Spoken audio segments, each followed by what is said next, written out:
হাড়োয়া সহ বসিরহাটের বিভিন্ন জায়গায় রাজ্যের দমকল মন্ত্রী সুজিত বসুর বিরুদ্ধে বিভিন্ন জায়গায় পোস্টার পড়েছে। তাতে লেখা রয়েছে প্রচারে যুব তৃণমূল কংগ্রেস।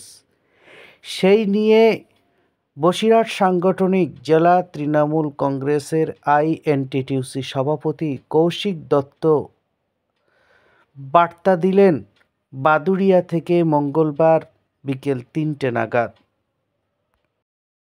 হাড়োয়া মিনাখাতে যে ঘটনা ঘটছে সেটা অত্যন্ত অনভিপ্রেত একটি ঘটনা।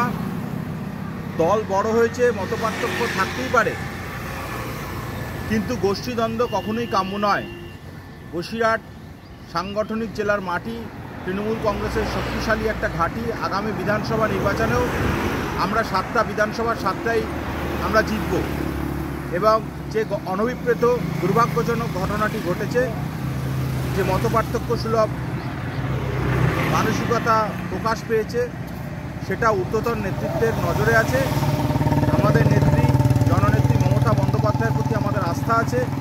আমাদের নেতা আগামীর কাণ্ডারি অভিষেক বন্দ্যোপাধ্যায়ের প্রতি আমাদের ভরসা আছে। আমরা তাদের অনুগামী।